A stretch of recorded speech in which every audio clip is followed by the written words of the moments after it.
계속해서 사건 사고 소식 짚어보도록 하겠습니다. 하작은 사회문화평론가 나오셨습니다. 안녕하세요. 안녕하세요.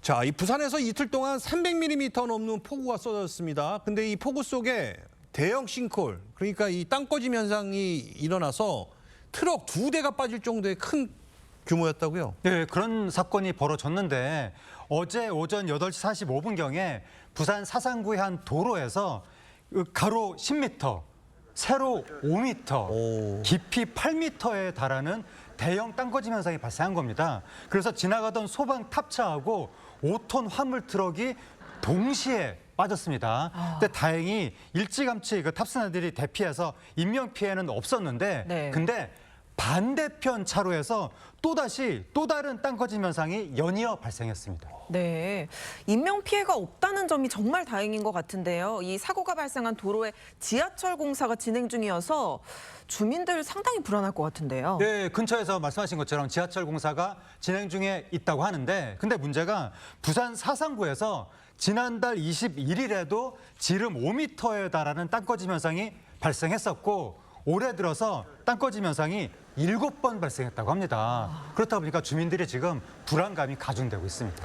자, 이 사고 원인 아직 나왔나요? 아니면 아직 조사 중인가요? 지금 사상구청에서 유관기관하고 함께 원인을 조사 중에 있거든요. 그러니까 조사가 아직 끝나지 않았으니까 원인이 뭐일 것이다라고 아직 섣불리 속단해서는 안 될 것 같습니다. 네, 부산에 집중호우가 쏟아지면서 이곳 외에도 도시 곳곳에 침수 피해가 잇따랐는데요. 그런데 도로에 꽉 막힌 빗물바지를 직접 치우는 한 시민의 모습이 또 포착돼 화제더라고요. 네, 부산의 어떤 제보자가 어제 아침 8시 반쯤에 부산 남구에서 찍었다면서 영상을 제보했는데, 그 영상을 보시면 어느 그 남성이 우산을 들고 도로변에 쪼그리고 앉아서 맨손으로 물속에서 그 이 빗물바지를 막고 있던 쓰레기를 치우는 그런 모습이 찍혀 있는 거예요.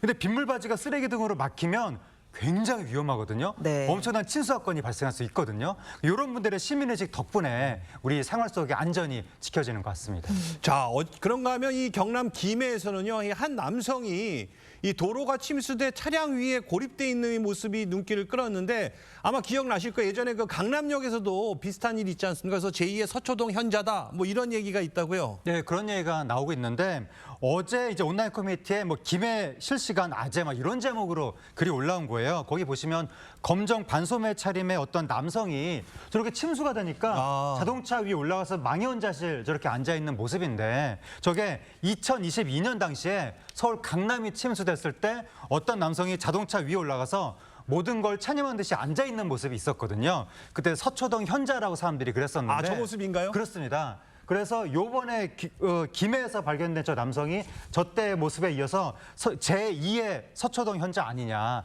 그런 얘기가 나오는 건데, 근데 사실 이게 남이 재난을 당한 모습인데 그러니까요. 너무 좀 가십으로 소비하는 거 아닌가, 그런 느낌도 듭니다. 알겠습니다. 자, 계속해서 다음 소식도 살펴보도록 하겠습니다. 충북 청주에 있는 한 여관에서 불이 나 투숙객 3명이 숨졌습니다. 먼저 신고자의 목소리부터 한번 들어보시죠.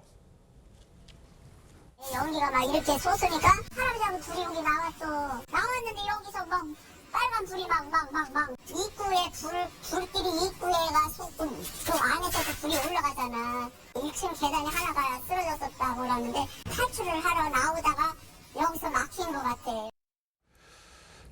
자, 들으신 것처럼 상황이 매우 다급해 보이는데, 이 경찰 조사 결과 40대 남성이 불을 그러니까 일부러 지른 거라고요? 네, 그렇게 지금 경찰의 조사 결과가 나온 겁니다.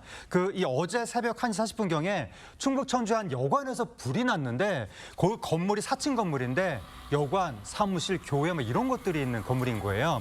근데 다행히 불은 1시간 만에 꺼졌는데, 그 와중에 80대, 60대, 50대 남성 등 3명이 사망하고 말았습니다. 근데 경찰이 방언적을 발견해서 긴급히 수사를 벌여가지고 3시간 만에 인근 그 거리를 배회하고 있던 40대 남성 김 씨를 긴급 체포했습니다. 그렇군요. 이 남성 달방이라고 하는 한 달치 숙박비를 먼저 내고 투숙하는 걸 하다가 밀린 투숙비를 내지 못해서 퇴실 요구를 받았고, 그래서 불을 질렀다고요? 네, 경찰에 따르면 이 남성이 전날까지 투숙비를 냈어야 됐는데 못 냈다는 거예요. 그래서 이제 퇴실을 요구받으니까 그의 앙심을 품고 불을 질렀다고 했는데, 아니 투숙비가 밀렸는데도 거기 살았으면 그 여관 주인한테 고마워해야지. 이거한테 은혜를 원수로 갚은 거 아닙니까? 네. 그 과정에서 아무 그 잘못을 저지르지 않은 다른 사람들까지 피해를 당하고 말았습니다. 알겠습니다. 자, 계속해서 다음 소식도 살펴보도록 하겠습니다.